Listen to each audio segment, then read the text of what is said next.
ഇന്നുണ്ടാക്കാൻ പോണത് ഒരു കപ്പക്കുഴയാണ്. അതായത് കോട്ടയം സൈഡിലും ഞങ്ങളുടെ ആലപ്പുഴ സൈഡിലൊക്കെ കപ്പക്കുഴ ഉണ്ടാക്കുന്ന രീതി എങ്ങനെയാണെന്ന് കാണിച്ചു തരാം. അവിടുത്തെ കുഴ എല്ലാവർക്കും ഭയങ്കര ഇഷ്ടമാണ്. കാരണം എന്ന് വെച്ചാൽ അത്ര ടേസ്റ്റുള്ളൊരു രീതിയിലുള്ള ഒരു കപ്പക്കുഴയാണ്. അതെങ്ങനെയാണ് വെക്കണേ, കുഴയെന്ന് ഞങ്ങളുടെ നാട്ടിൽ പറയും, ചിലയിടത്ത് പുഴുക്കെന്ന് പറയും, ചിലപ്പോൾ കപ്പ വേവിക്കണം എന്ന് പറയും, അങ്ങനെ പല രീതിയിലും പറയും.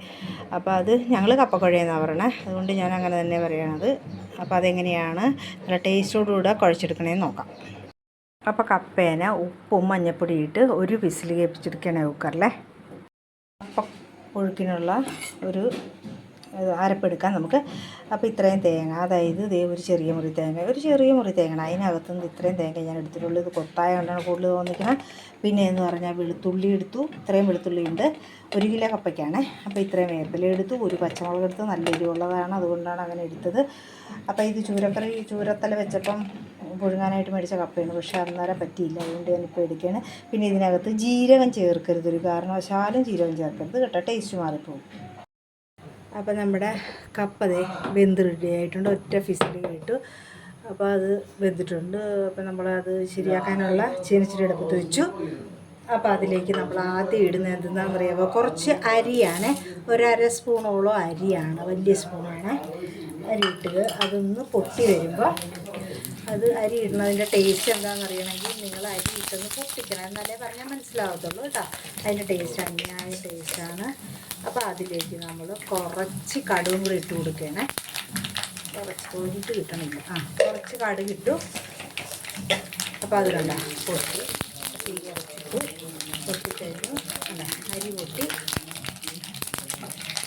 അപ്പോൾ നമ്മൾ ഇതിലിടുന്നത് മുളക്, വേപ്പില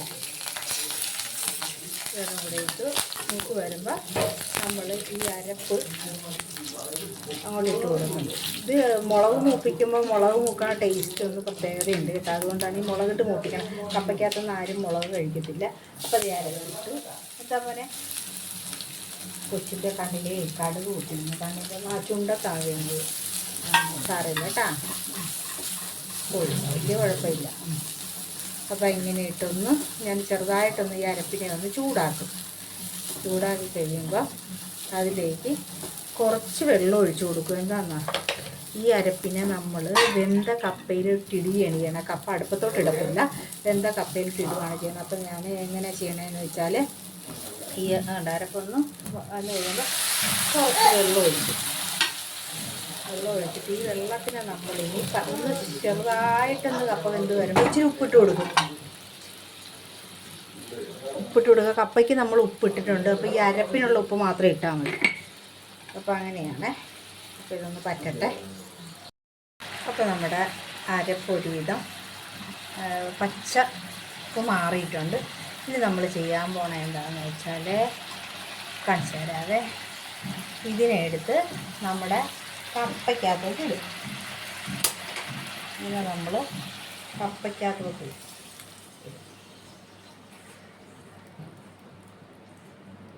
ഇനി കപ്പ അടുപ്പത്തൊട്ട് വേവിക്കത്തില്ല കേട്ടോ. കപ്പ വെന്തിട്ടുണ്ട്. വെന്ത കപ്പയ്ക്കകത്തോട്ടാണ് നമ്മൾ ഇട്ടത്. അപ്പോൾ നമുക്ക് ആ തവി വെച്ച് കുഴയ്ക്കാൻ പറ്റത്തില്ല, അതുകൊണ്ട് തന്നെ നമ്മൾ തവി എടുത്തേ ഇനി കാണിച്ചു തരാം എങ്ങനെയാണ്. ഇച്ചിരി വെള്ളത്തോടെ തന്നെ എന്താണെന്ന് അറിയില്ല, കപ്പ ഭയങ്കര ഡ്രൈ ആയിട്ടിരിക്കും. അപ്പോൾ അത് വെന്ത വെള്ളത്തോട് ഇടുകയാണെങ്കിൽ നല്ല മയം കിട്ടും കപ്പയ്ക്ക്. ഇല്ലെങ്കിൽ മുറിച്ച് തവിയിലൊക്കെ വിളമ്പാനൊക്കെ ഭയങ്കര പാടാണ്. ഇവിടെ ഒരാൾ കൊതിക്കുന്നു, ഇവിടെ നിന്നുണ്ട് കപ്പയുടെ മണം വന്നപ്പോൾ തന്നെ ആവൂന്നൊക്കെ വെക്കുന്നുണ്ട്. അപ്പം ഇങ്ങനെയാണ് കപ്പ നമ്മളിങ്ങനെയാണ് കപ്പ നമ്മൾ കുഴച്ചെടുത്തു. ഇതാണ് ആലപ്പുഴക്കാരുടെ കപ്പക്കുഴ. ഇങ്ങനെയാണ് കപ്പ എടുക്കേണ്ടത്. ഇന്നൊരു മീൻകറിയോ ഇറച്ചിക്കറിയോ എന്ത് വേണേലും കൂട്ടി കഴിക്കാം. ചിക്കനോ ബീഫോ മട്ടനോ എന്ത് വേണേലും കൂട്ടി കഴിക്കാം. ഒറ്റ പിസിലി വെന്ത് കേട്ടോ, നല്ല കപ്പയായിരുന്നു. ഈ കപ്പ കണ്ടിട്ട് നിങ്ങൾക്ക് കഴിക്കാൻ തോന്നണില്ലേ? നോക്കിക്കേ, അതിൻ്റെ മണം കിട്ടാൻ മതിയല്ലോ. നിങ്ങൾ ഇതുപോലൊന്ന് വെച്ച് നോക്കണം കേട്ടോ. ഈ ഞാൻ വെച്ച രീതിക്ക് തന്നെ വെച്ച് നോക്കണം. ജീരകം അരയ്ക്കരുത്, ജീരകം അരച്ച ഈ മണവും കൊള്ളത്തില്ല, ഗുണവും കൊള്ളത്തില്ല. അപ്പോൾ അതുകൊണ്ട് ഗ്യാസ് ഉണ്ടാവാതിരിക്കാൻ നമ്മൾ വെളുത്തുള്ളിയൊക്കെ കൂടുതൽ അരച്ചിട്ടുണ്ട്. അതുകൊണ്ട് കപ്പ ഗ്യാസ് ഉള്ളവർക്കും കഴിക്കാവുന്നതാണ്. അപ്പോൾ ഇതൊന്ന് നിങ്ങൾ ട്രൈ ചെയ്ത് നോക്കണേ.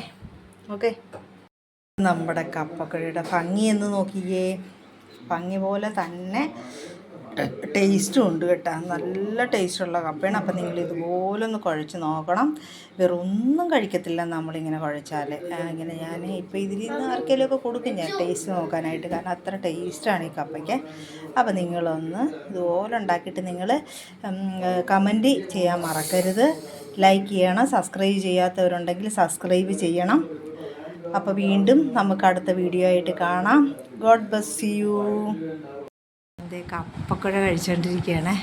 അവന് ഇഷ്ടപ്പെട്ടു. എങ്ങനെയുണ്ട് മോനെ കപ്പക്കുഴ? എങ്ങനെയുണ്ട്? സൂപ്പറാണല്ലേ?